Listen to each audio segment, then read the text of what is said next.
Okay. Good morning. It is. Morning. It is Monday. It's Monday again. It's Monday.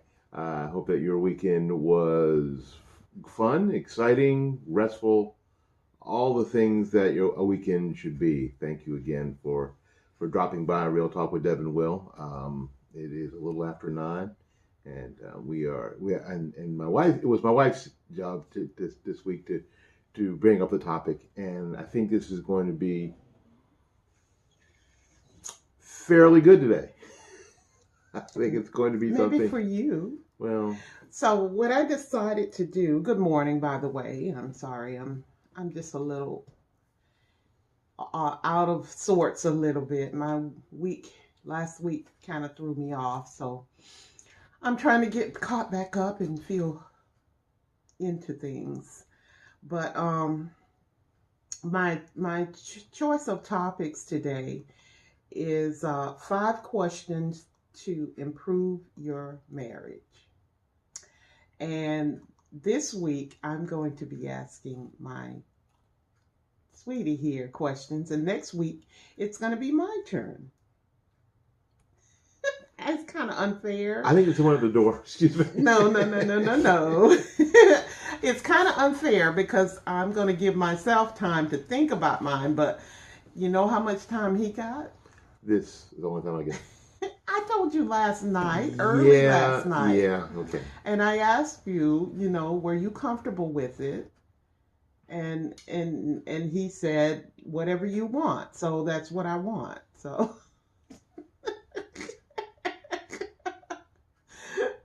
I tried to warn you. Okay, well, cool. Yay. I should consider myself warned. And I even gave him the option of doing the topic, but he turned it over to me. I did. So here we are. 5 questions to improve your marriage.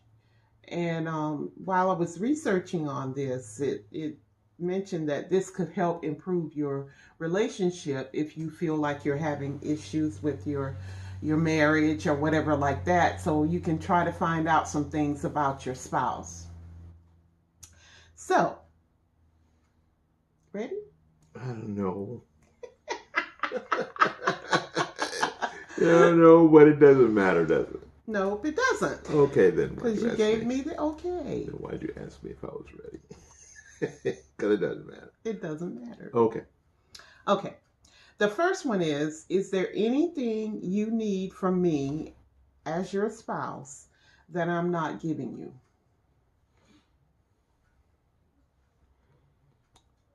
I'm someone who always needs, um, and this is not that I'm not getting it right now, but what I actually always need is encouragement. I think that every husband and guys just in general continue to need encouragement when when things aren't working out like you planned or you thought that you dreamed of. Like I never got my Miata, never, and I also never got my Jerry curl either. That is gone.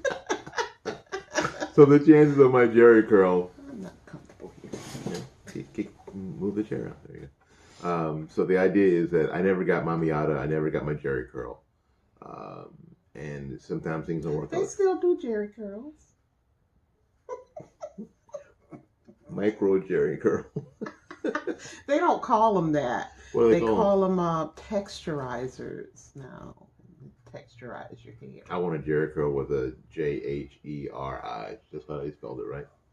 Yeah. So things don't always work out like you think they are, and I think that you could always, even when times are tough, use that encouragement. And sometimes, and I think that it's partially my fault that and my own bit of selfishness and my own bit of um, only childness that I don't think that sometimes I get encouraged as much as I probably could, but Okay. I think that's everybody's thing. I think that's everybody's deal though.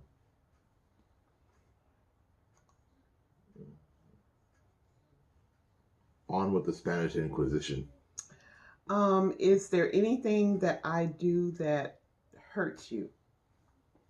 When you punch me in the face when I'm sleeping, I don't really like that very much, but I figure you're sleeping. I Oh, don't punch you in the help me. I'm not a spouse abuser. She hits me when you ain't here. She beat me when you ain't here. He beats me. The Color Purple. A Color Purple reference. We have one in the house almost every day. Um, I'm sorry, what was the question? Is there anything that I do that hurts you? Sure, it's not cooperating with me today. Is it on the inside up? No. No, because the buttons are on the outside, so that's how you know. Is that a trick? You put the buttons on the outside so you know you don't have it on the inside out? Because I'll put a shirt on the inside out in a minute. He does. in a minute. No. No, I think that we walk through a lot of that stuff early. Um, I know and now, it still comes out now sometimes. she's sweet and adorable, but sometimes she can have a pretty acidic tongue, and you should say some pretty hurtful things. And I'm gonna tell you, they weren't by accident; they were on purpose. But Debbie doesn't do that anymore, so no. Are you sure? Yeah.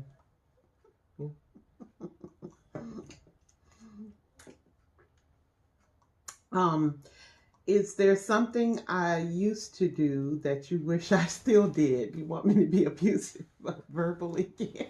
No, I do not want you to be verbally abusive anymore. No. Okay. No, I don't. We talked about in a couple of episodes previous about touch. And I think that and it came up because a lot of times when people do this, it's because things are coming up in their own lives, not just, we're not just picking out topics for you. A lot of times when you try to help other people, you're actually trying to help yourself as well.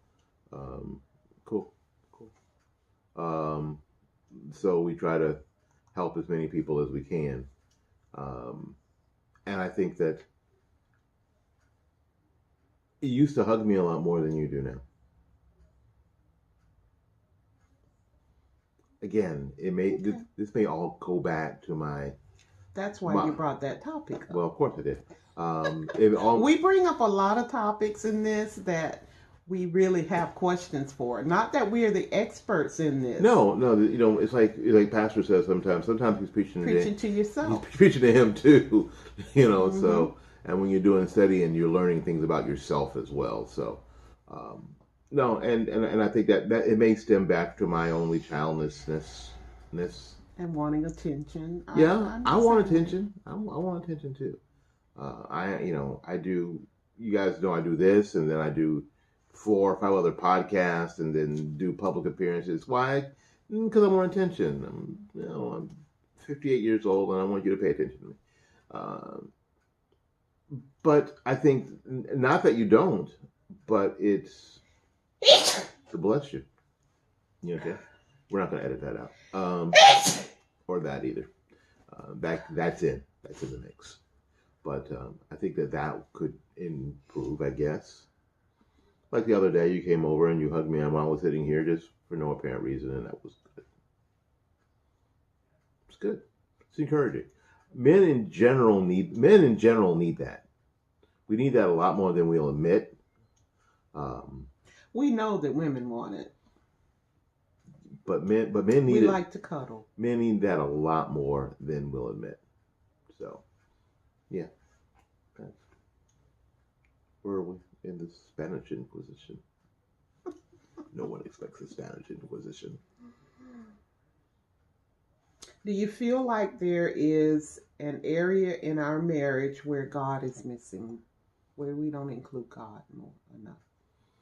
I think I have this problem.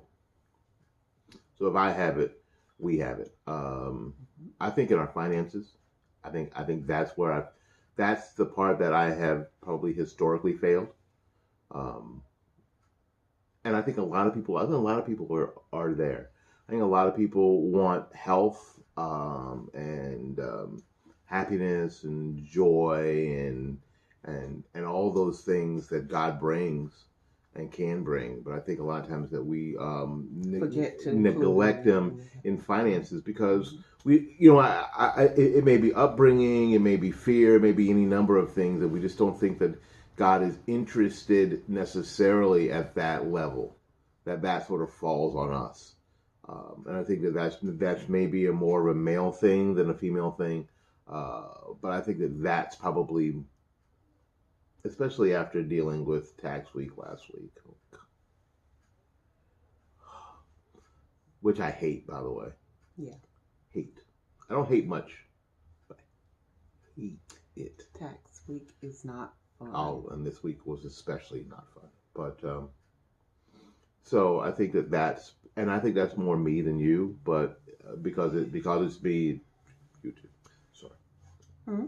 It's because it's me, it's you too. So it's us. Yes, it does include, and I have tried to I know. you more. That's why I mentioned it. Mm-hmm. That's why I have tried because I have been, and I don't want to say I'm perfect. No, I'm not perfect, but I learned early in our marriage about tithing. And I truly, truly took it on and I faithfully believe that. And because you weren't saved during that time, I think we kind of grew differently in the financial part of our marriage. I just may not be evolved enough. Hmm. And, all the plants grow at different heights at different times. So everything grows a little differently. So, and I think that's probably, to answer your question, I think that's probably where God's probably missing most, and I'm taking responsibility for that. So some of you have even asked us about when we're going to do a video on finances because we're not. She is. And it's only going to be on YouTube, so because I'll set it all up and be back there behind the lights. Because or in the living room. Everybody knows that that's my career. Financing is what I do for a living. Not everybody knows. In case you didn't know, I do that for everybody knows. It's been on the internet for 10 years. What the hell is your problem? No, I don't show that I work where I work and all that stuff on my social media, and that's what I've done for it. In July, it'll be 30 years I've been in banking, and so you would think that would be a really big part of our marriage vlogs and different than this. Yeah, show. but we don't. I don't play saxophone in every vlog either. No. That's what he does. He's a musician. And I'm a musician and he's a teacher. I am in banking. So and people who do this don't necessarily always bring everything they do to this, because this is not exactly what this is for. This is not. Look what I can do. Mm-hmm. But I think that you're going to share. Yes, definitely going to. I really want to do a segment on finances and the godly side of it, because tithing, I think that if it were not for tithing, my career would not have been as good as it was for me. I agree. I truly agree. So, so you don't always. Oh, there's another page. Keep turning pages. There's only 5 questions, and we've done 4. Have I survived? You've survived. Look at me. Down to the 4th one. Look at me. So, if you all are interested in me doing, a financial video, and maybe I'll do it as a series. and every week just have a little segment of I that. think you should. I think I will do that because it's a big part of a lot of marriages break up because they fight about money. They are not in agreement with it, and don't get me wrong, we have had some knockdown drag outs because of that, and we have to give and take, and do this and the other and stuff. But um, I do agree with your Of course, you agree. response because if I had pushed some things a little bit more, we could be in a much better Maybe, maybe. I don't want to talk about what if we could what have, we if could what have, if and what if, yeah, if, woulda, shoulda, coulda. it's in the past. Things are. Can't change it now. What was? Oh, that's from the Lion King. What? When Rafiki hit Simba in the head. Oh. Bang! Why'd you do that? It's in the past. Don't worry. It's in the past. Oh, I'm sorry. That line just came to me. It was really It was really funny. But yes, we need to put God more into that aspect of our lives. And I think that and I'm gonna tell you, and I said that because I know it's not me. I know I'm not the only one. I know that I'm not the last heathen in the world. I know, but it's and I understand personally the difficulty of it. But there's something that you and your spouse should talk about for sure. And if you can talk about it in a non-judgmental way, Mm-hmm. that'll really help.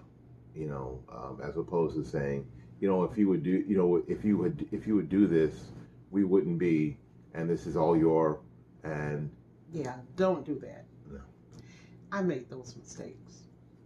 I'm going to be honest. I made those mistakes. And I can't blame him totally for everything. No, I'm in this also. Things happen, Mm-hmm. but you can get through if you choose to. All right. So what's the dagger you have there at the end? What would you change about our sex life? I would increase it tenfold, 100-fold. I would agree on that. There you go. The more, the better. Yeah. Yeah. Now, the thing that, and I think because, and this connects to the last, to question number 4, that, and men find this out, and you find this out pretty early in your marriage, that when the stress of not being secure because of finances enters your relationship or enters your marriage, your sex life will also take a hit. And it's because your wife wants to be secure in all things and make sure that ain't anybody knocking on the door and the phone ain't ringing off the hook and people aren't coming to the door with certified letters for you to sign about this or that. And without that security, you'll find that your sex life takes a hit. So a lot of these things that we talked about already this morning, and this has been a fairly short show, are connected. And that's all connected. Everything has a connection. Sure. Especially because you are considered to be one in a marriage. So when something affects one person, it affects you. Yeah, and and everything in your marriage sort of flows together. Men have a tendency to compartmentalize. I know we got bills, and I know we got stuff to do in that area, but right now I don't want to think about that. Right now I want to have sex. Right now I want to have sex, and then and the wife is like. But what about? What about? We don't have any food in the refrigerator. We need diapers for the kid. And your brain, the woman's brain is just going beep beep beep beep beep beep beep beep. And I've talked about that because there's a division there where men can think on one side of their brain and be fine, And while the other side of the brain is making sure their heart beats and stuff, and taking care of all that stuff, where everything in a woman's brain is interconnected. It's all connected. So, So she ain't gonna be getting all she, happy to be with you if all of a sudden somebody outside clicking the lights off. yeah, She lights ain't are gonna off. be excited about being with you when her stomach is growling and her babies ain't fed.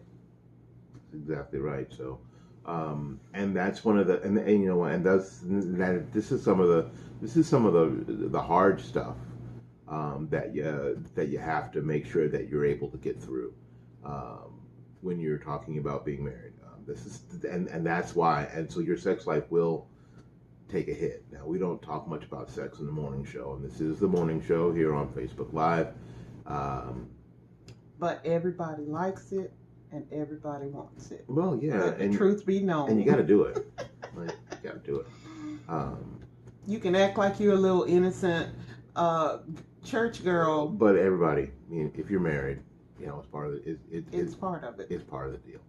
And so and that's the second thing that causes disagreement and divorce. Money is number one, and sex and children, actually children then sex, in that order. So these are subjects that have to be broached, and they may be broached. Approach. No, broached. Okay. Okay. You can look at it. Broached, that have to be broached. So you have to do that. And sometimes I mean, all these things can be truly uncomfortable and sticky and ouchy. But if you do it, you'll find out that it's going to be better. If you'll be able to get through it, that you'll survive it, because you think that when you start talking about it, you're never going to survive the conversation. You personally, that you may expire during the conversation, but you won't. And it's going to be uncomfortable. Yeah. So, but these 5 questions, I'm going to list them. We're going to put them in here. Are you going to type them in? Yes. Good, because so my typing isn't that good. That everyone my can. computer doesn't work all that well. Everyone can sit down and maybe do this with your spouse. Now, don't miss out next week, because he gets to put me on the hot seat. Well, and then guys, your wife will put you in a headlock when you're done. If you answer wrong. Have I ever put you in a headlock like Claire Huxtable? No, because I used to wrestle in high school. I know how to get out of a headlock. I do. I wrestled at 119 too. It's crazy. I wrestled at 120 pounds. Now my head is 120 pounds. It's insane. Every day, a little bit more. Yep. So again, if you're going to do this, make sure that first of all that you're doing it in the right spirit. That you're not trying to play gotcha with your spouse. Mm-hmm. That you ain't trying to start something for the sake of starting something. Please have the right spirit about it. That what you're really trying to do is make things better, not just pop off, and not just get your spouse in a situation where you can accuse them of something because you've been trying to accuse them of something. Please don't do that.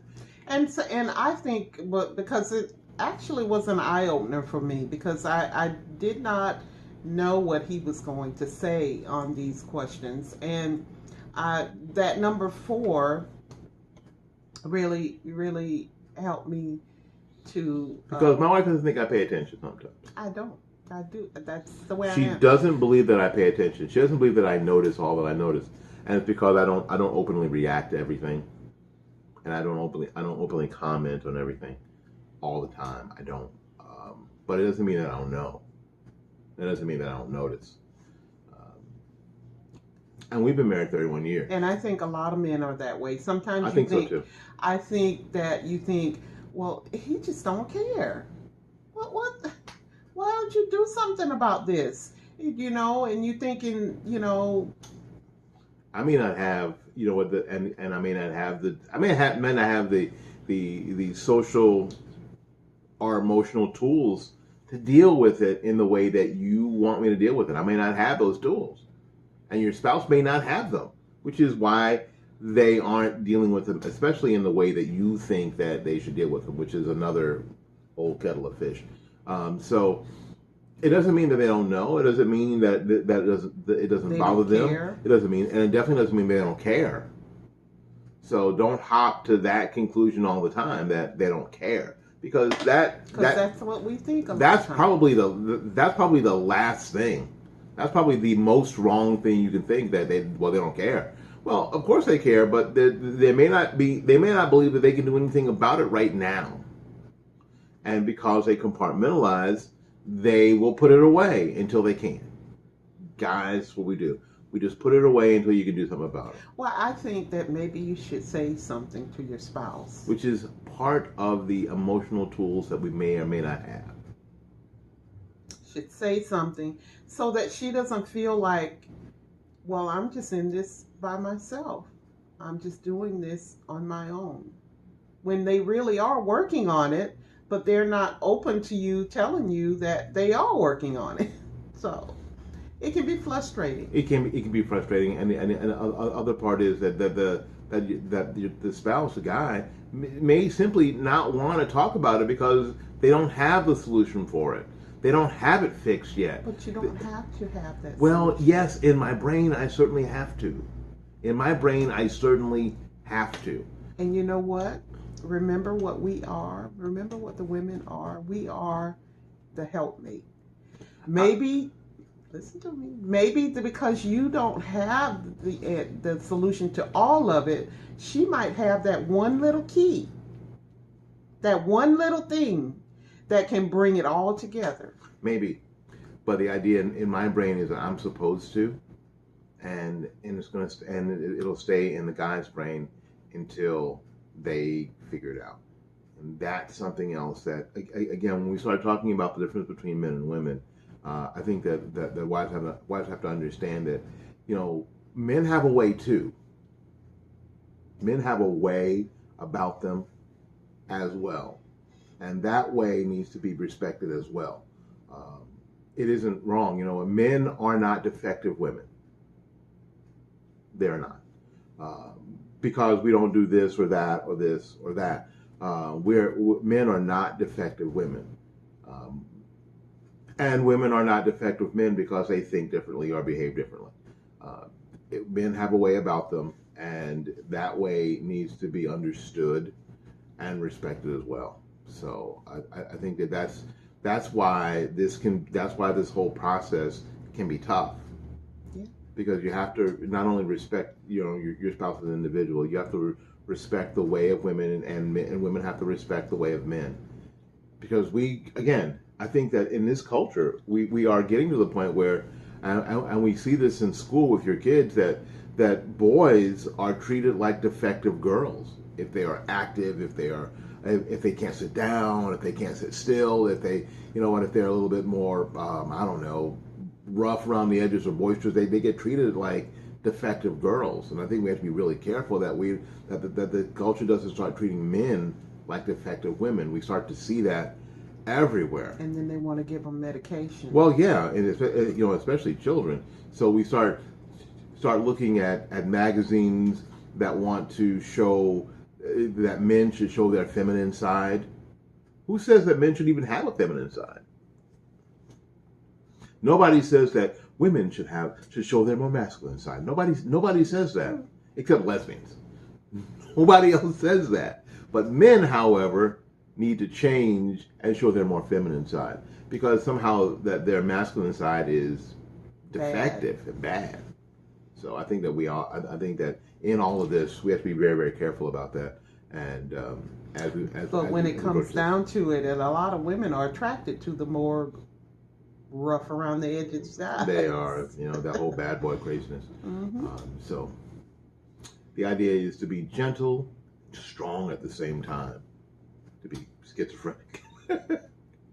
All right, so we got to get out of here. It's been about a half hour, and you got to get your stuff together and head out to save the world. Or Dun, dun, dun. or at least the East Tampa area. any case. All right, well, next week I get to ask the questions. Now, it's really not fair because Debbie gets a whole week to prepare. 168 hours to prepare, where I got exactly what you saw right here. But I'm pretty good off the cuff. Yeah. See, that's why I did that. No, it isn't. Cause you think quick off the cuff, and I don't do so well. But So no, so you get, I think pretty good off the cuff after sleeping with you for 30 some years. Well, I've picked up some of your traits. well, there's that. There is that. It is better. But the idea is that she gets 168 hours to prepare, where I got just now. So, but you don't want to miss, because we're going to do it again. Deb's going to write the questions. And I'll be on the hot seat. It's not hot. See, the seat's not that hot. It really isn't. You just have to go ahead and decide, to be honest. Now be honest. And I'm going to get out of here in a minute, but Debbie asked me about this last night, and I did say, what I did say was that Debbie is always the gatekeeper about how much about our private lives we let you know about, because frankly, a lot of it ain't none of your business. And you don't want it to be. Truly, you don't. It's really boring. Yeah, a lot of it. Except for the taxes. I'm sorry, I brought that. It makes me it makes me sad and angry all at the same time. Yeah. So if you catch me on some of my other channels, yeah, that's our cue. When our light is when the battery operated light goes, it means you're done. So, in any case, make sure you watch. Debbie's gonna write the questions into the Facebook group, and then I'm gonna copy them, and they're going to be in the description box on YouTube. So, have a little fun. Have a little fun this week with your spouse. And if you guys do this, let us know. Send us an email. Let us know how it goes. Write in the comments on how it goes, and you may not have to ask all 5 questions all at one time in a barrage. Yeah, one of them might just trigger off the others. Stuff. Yeah, so you may want to just ask one, and let us know how it goes. Please subscribe. Please like and share the video, both on Facebook and on YouTube. Please share. Subscribe to our YouTube channel for sure. Go to our Facebook Real Talk with Deb and Will group and sign up and join, and that way we can get some dialogue back and forth. And we got to get out of here, so until we see you again, go out there and learn something, love somebody, and for goodness sakes, y'all take care of yourself. We'll see you when we see you. Love you. Peace. We're out.